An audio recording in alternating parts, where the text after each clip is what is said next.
Welcome everyone to another episode of Edge Home Finances Around the Edge.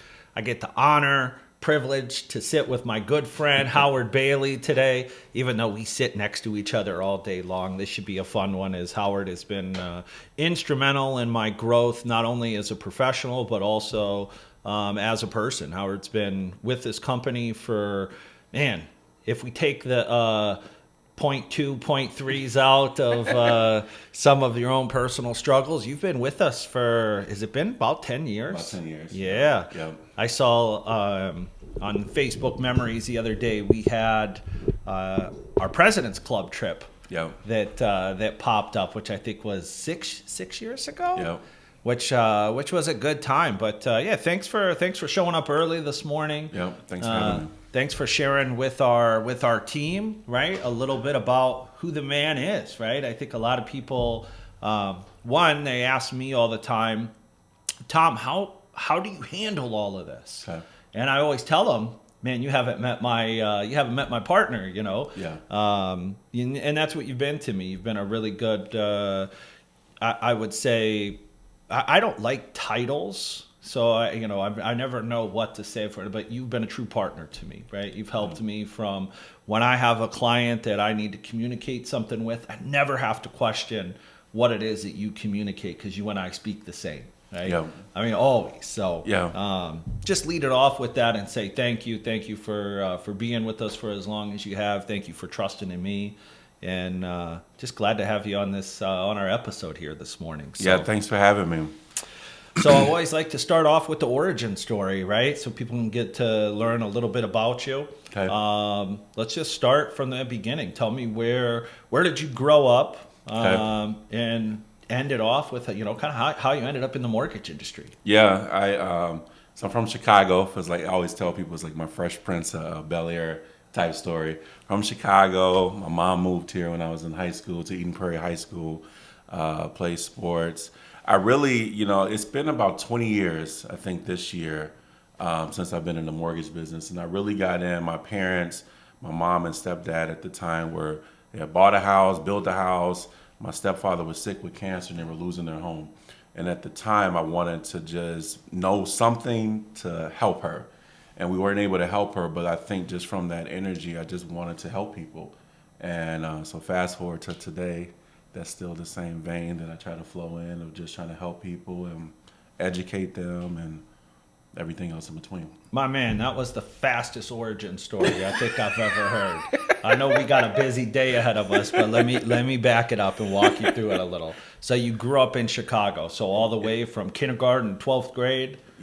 Kindergarten, so I moved here when I was 15. Okay, you moved to Minnesota. Yeah, I moved to Minnesota, and then I moved to Eden Prairie, so from Southside Chicago to Eden Prairie, which was a lot of different... A little bit of a cultural shock? Just a tad bit. Yep. Okay, so you went to Eden Prairie. I didn't know that. I know your ex-wife went to Eden... She went to Eden Prairie? No, she went to Wayzata. That's right, she went to school with my wife, I believe. Yep.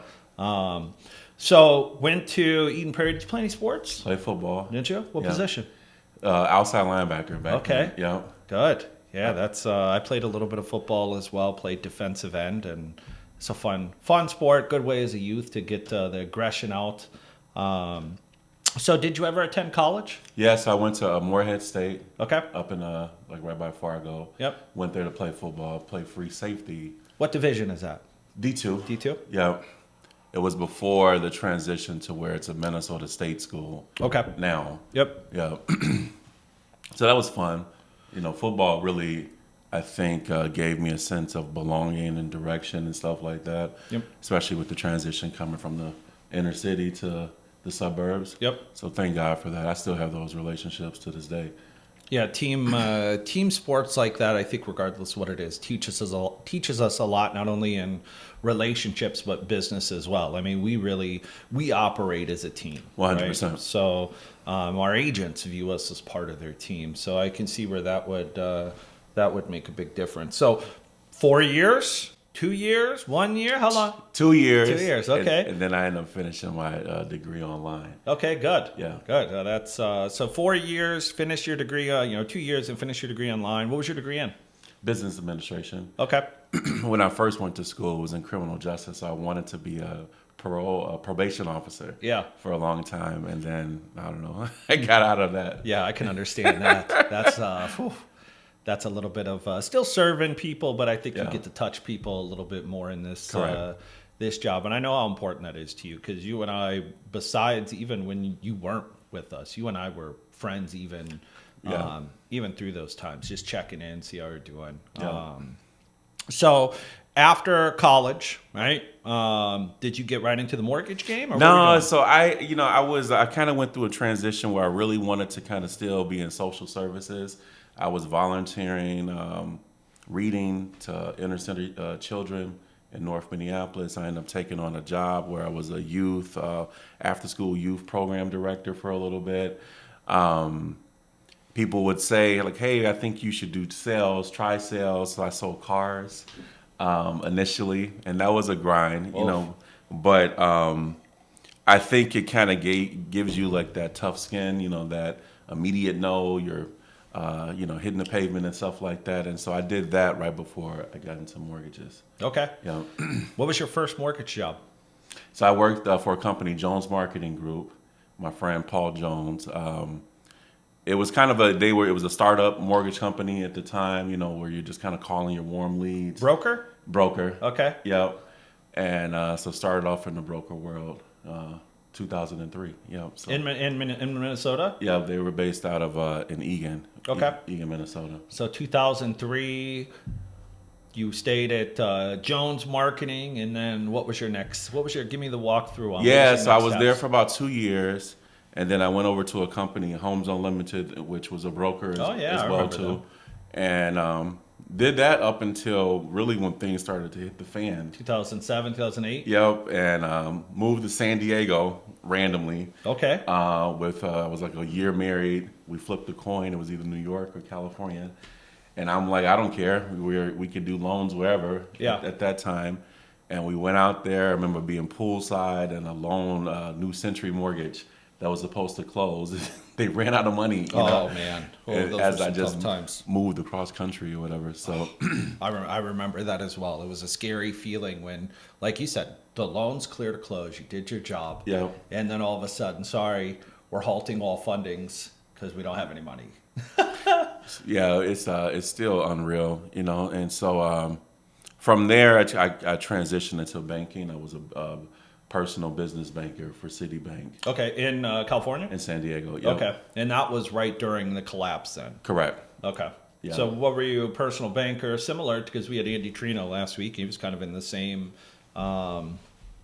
industry, working for a bank. Yeah. So you were just selling everything. Everything. Car loans, CDs, credit cards, everything. Yeah. You weren't working for Wells Fargo, so you weren't setting up any free checking accounts. No. But we checking accounts, I should know. say. But it was interesting. Citibank had a kind of a nice footprint on the market in Southern California. I think they still do. They do. Yeah. And but I don't know. It was just like I'm so used to going out and getting it as opposed to just sitting behind, waiting for customers to come orders. in. Yeah. So you stayed in Southern California for how long? For about 3.5 years. Okay. We had my first child, my son Xavier. Yep. And then my ex-wife at the time, she wanted to come back to Minnesota, which was in hindsight, 4 children later now, Yes. just to have the kids grow up around. So I moved back here, and then shortly thereafter, ended up starting working for a nonprofit in mortgages. So. That's how you got all your down payment assistance skills and knowing a lot of the, I'll just say a lot of the players that focus in assistance, right? Community assistance, making a change in generational wealth for others, right? I mean, I still see that today. We'll dig in here in a little bit once we get through the origin part of it. But that's good. So what was the nonprofit that you worked for? What was that company? So Greater Metropolitan Housing Corporation. Okay. Also known as GIMIC. So they kind of did a few different things. They did it development. They did nonprofit programs. They also had a contract for deed mortgage company as well too. And so my role was really production at that time, but really just going out educating real estate agents, customers, really helping people that experience that foreclosure crisis, that maybe experience that personally for themselves, to help them transition back into To get homeownership. back into homeownership. Yeah. Are they still around? They are, but a lot of like the things that they used to do in terms of like the down payment grants, they really just focus on housing and building and things of that Just nature. building sustainable housing Correct. for greater metropolitan areas. Correct. Interesting. So you left working for Gimmick, Yeah. and what was your next step? Edge. Was it? It was. Yeah. Oh, so you went straight from. That's why I remember when you started, you were refinancing people out of contract for deeds Yep. nonstop. So Yep. that makes sense. Yep. That makes sense. Yeah, it was kind of like a leap of faith, to be honest. I kind of grew back into growing my network and met Chris. I still remember that conversation sitting at Perkins with him kind of writing out, if you do this, you can, earn X. And I didn't really believe it, to be honest. I wish I would have kept the napkin. But it was a great transition because of just what we do, the type of clients that I was working with, just to present options for them. Nice. So, man, from there, the rest is history, right? That's almost 10 years. And you and I, at some point in your career, we went on that President's Club trip, right? Yeah. And you were one of the top 5 in the company, if not top 3. Yeah. Now, granted, we were a little smaller, but we still had at least, I would say, 100 LOs. Yeah. And you were killing it. You were doing really good. And at some point, you and I decided to join forces, right? Yeah. And I think, it speaks a lot. Like I learn from you all the time. And a lot of people like that don't know our relationship are, well, wait a minute, you went to be an assistant, or like people Yeah. say things sometimes. Yeah. And even to me, I get a little like, no, you don't understand. Like Yeah. we don't understand how Howard and I work. Like we work better together. Correct. And I think that for us being able to serve, we serve better together. 100%. Right? It's like even for, a lot of our originators out there that know, it's hard doing this on your own, especially once you get to the point that you're over, 5, 6, 7 transactions a month. Yeah. You and I hustle all the time. You and I both probably work, I would say, 90 to 100 hours a week. Yeah. Not in the office, but just always being on call. Correct. And to have somebody that not only speaks the way that you speak to clients, that you never have to question it, it's allowed me, I can tell you over the last couple of years for me, where I've had, we have had some record-setting months. Mm-hmm. That's really due to our partnership. 100%. I always tell people it's like a good power forward following a point guard. It's how I think about it. It's been really good for me. Is for one, I've always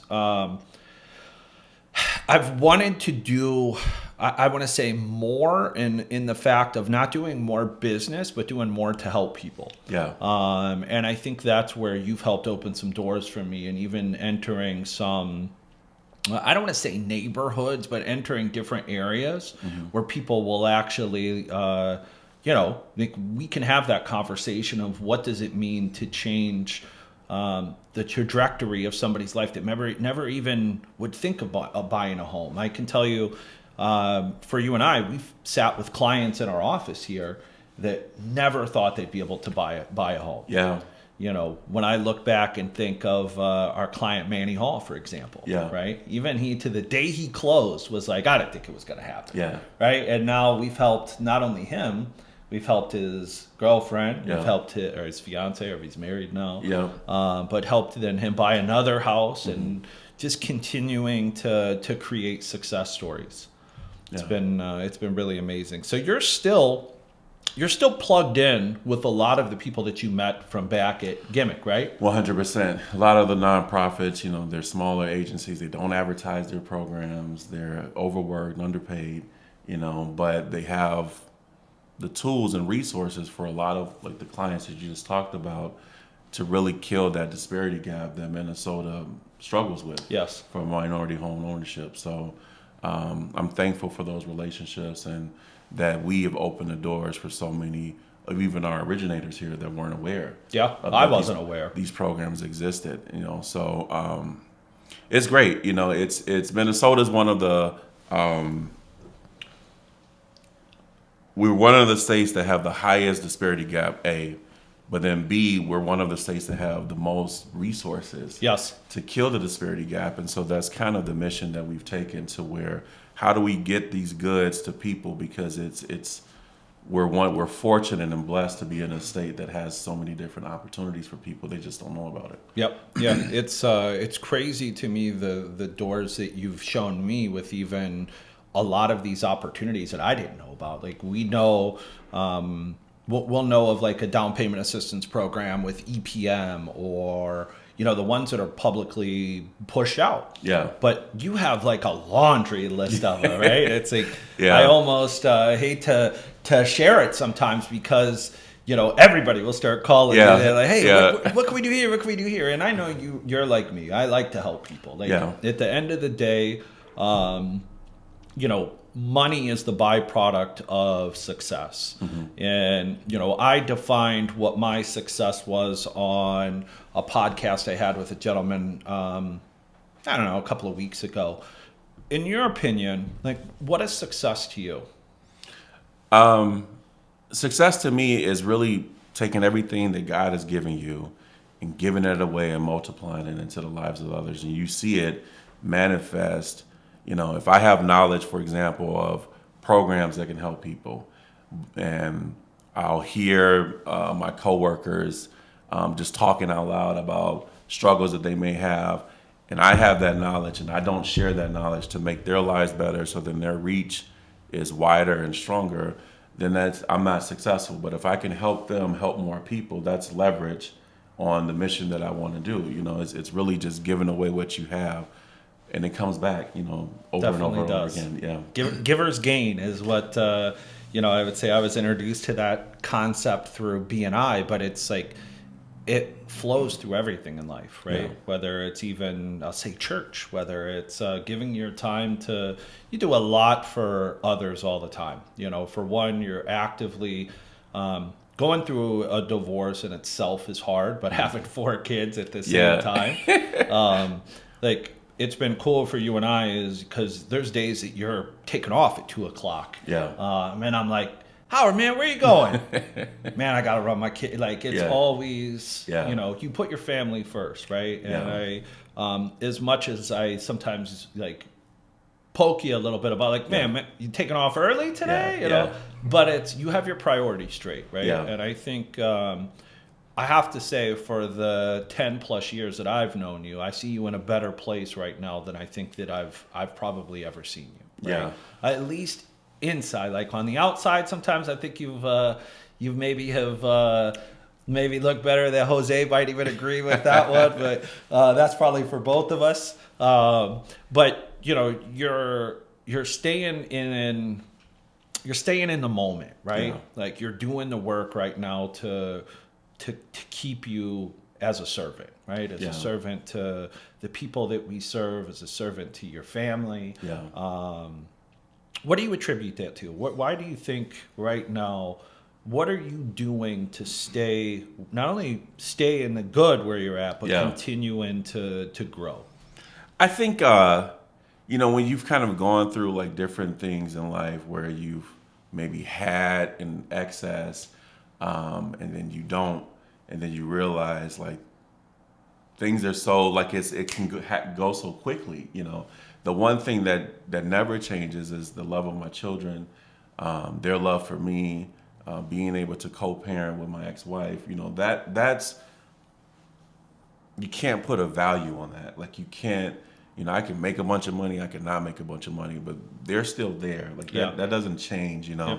And I think when you've gone through a season to where you weren't the best version of yourself, that sucks. Like that sting never loses its bite. However, I can be grateful right now and allow like that energy from just having that cup full and staying in that space. Yes.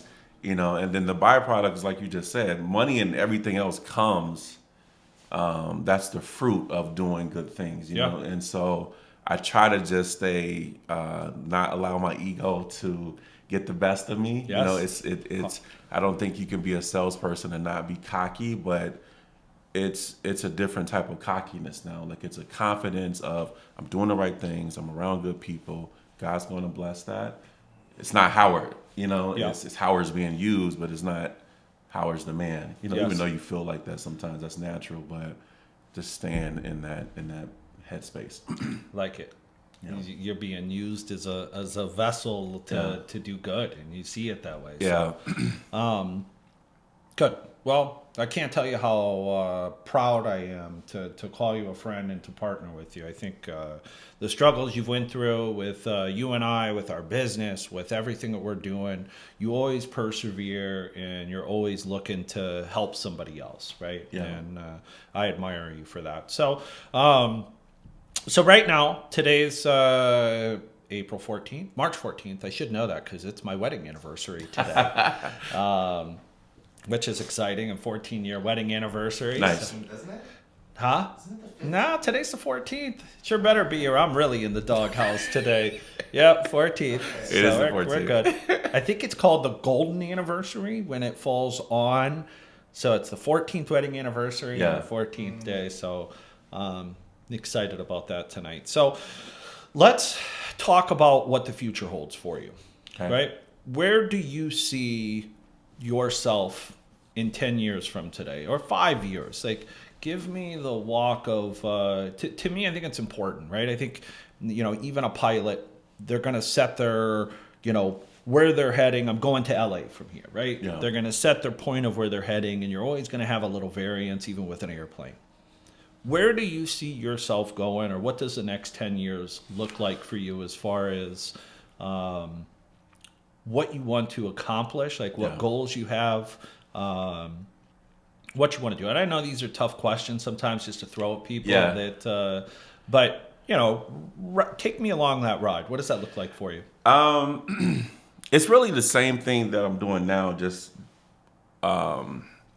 more aimed and more directed. I love, if I look at like my life now, what do I get the most energy out of that I can just do effortlessly without being tired or exhausted? It's really sharing and helping. Like it's on so many different levels. I think professionally, a lot of people will contact me for knowledge on particular programs and things like that. But that light bulb to talk to someone and then to see like their eyes open on how to grow as a salesperson, how to expand their knowledge base to make a deal work, or even personally, like I talk a lot with people and I'm very transparent about my life and like recovery, for example. To be able to talk to someone about struggles that I've gone through, whatever facet that is, whether as a professional, whether as a father, et cetera, 5 years from now, 10 years from now, I would love to do that in every area of my life. I want to write books. Yep. A lot of people, my first passion is writing. A lot of people don't know that. Didn't know that at all. And I wanted to be a writer at one point, but really kind of like a self-development, kind of personal life coach. I've never really thought about it like that, but really this, like I would do that. I stop what I'm doing to do that all day. For people. And so what that looks like 5-10 years from now, I don't know. But that's kind of where I see myself. The reason I asked that question is like, and this is where I know you and I share like a lot, right? Like we're right around the same age. We have both, came from nothing at one point, had lost. Like you and I have shared on a lot of the same struggles. And my wife even asked me not that long ago, like, hey, what are our goals like going forward? And I think for a lot of us at our age right now, like we had goals when we were younger. Right. And a lot of it was monetary. Like I want to have a big crib, and I want to have a boat. And I want to have a flashy car or whatever it is, like something like that. But then once you get to the stage where I really think you become whole, right? Like everything that you've talked about today is like who you are, like serving others, doing everything. But like I've had to try to redevelop and learn like, okay, what is my next goal? Right. And I don't know why it just popped up to ask that question, but for me, it's been one of those that I've really had to think about it because, I think similar to you, like I have everything that I want, right? I have a roof over my head. My family has, food. I'm fortunate enough to help other people all the time, which drives me. But I'm going to ask you, I guess, besides what you said today, to really like put that down. We'd like to write. I want you to write down those goals for me. Okay. Right, on what that looks like for 10 years from now, right? Because I think a lot of it with, one, you and I being so close, I know the struggles have happened every, sometimes it'd be a year, sometimes it'll be 2 or 3 years. Yeah. But I really see, I see that change in you that I think is going to, you're going to continue to do well, continue to help others. But I think if you don't have your goals laid out, like what is it that you want to do in 10 years? Because you remember when you were a kid, right? What were some of the goals you had when you were a kid? I wanted to be Deion Sanders when I played football. Okay, there you go. I wanted to go to Florida State. Yep. And so that was on one end, and then I wanted to be a doctor, but then I hated school, so I don't really know how that was gonna pan out. Me both. Yeah. I wanted to honestly be an attorney, but I found I got to argue a lot in this industry with underwriters and proven points. So it's been that way for me. But truthfully, I don't have my 10-year plan really set either. So it's something that I'm working on. That not to put you on, you on the spot for it, but I think it's important. 100%. I think a lot of, I'll just say middle-aged men, we get to the age of 40. And by then, you're past all of the materialistic things, right? Yeah. Like, okay, great. I could buy a $15,000 car or a $150,000 car, and it doesn't change my life or how I feel or anything. And I'm discovering, at least for myself, that it's like I need to have a target, right? So for me, I've set some targets here recently with growth on what I want to do.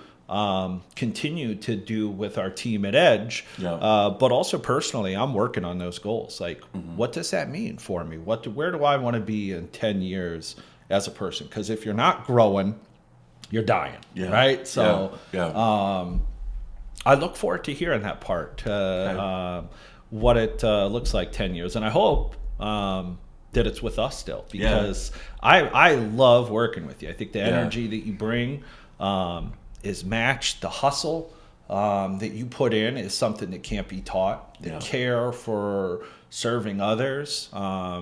You're just, if you don't know Howard, one, send him a Facebook request, but reach out. I mean, especially if you're struggling with some things, because as he mentioned, he wants to be a life coach, so there's a lot of people that need it, right? That's for sure. There's a lot of people that need it, and it's a good way to, back to giver's gain, Yeah.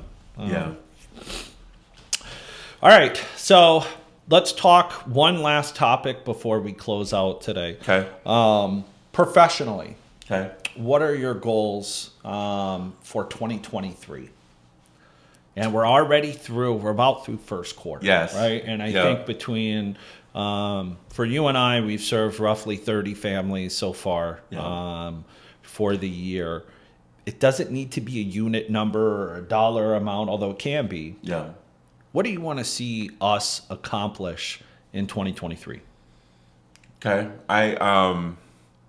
From a unit standpoint, and it's not a unit thing. It's really families. Like, I think mentally, like, I've transitioned to that. Like, how can we help X amount of families? That goal for me is about 250 families plus. Yep.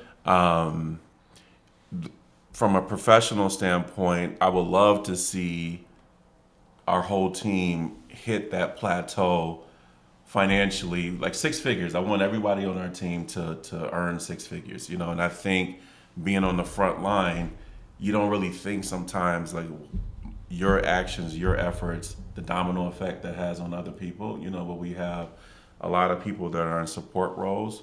Us being on the front line, like we drive that, and so when you think about, if I'm not doing this, Jake isn't feeding his family, it's a different energy, if you will, I think, I would love to just, and sometimes you think of things, but just to grow more. Like, I think, like you and I, we talk about this, just Minnesota at least, there's not really a large professional Black lending population. Nope. And any way that I can help grow that we have some really amazing African American loan officers that work for our company. We do. Or that are out there that we can maybe recruit that can offer more to our community and offer more to them personally. So to be able to grow that and be a part of that, that's a goal of mine. And for myself, just to kind of stretch myself financially and things like that as well too. I just want to be able to take care of my kids, take a trip or two, Yes. not think about it. It's really like I've gone to like phases where I've made a lot. And right now it's just, yep, y'all want to go to Disney World? Let's go. Like It's not even so much like materialistic things as opposed to like more time to enjoy life. Makes sense. Good. I like it. Well, thank you. Thank you for waking up early and showing up. Yeah. I know you're always up early anyways, but normally you're getting kids off to school or doing what you have to do. But you've been a blessing in my life. I appreciate you. And I look forward to us dominating 2023 Yes, sir. in the future together. Appreciate you, brother. Thank you, everyone.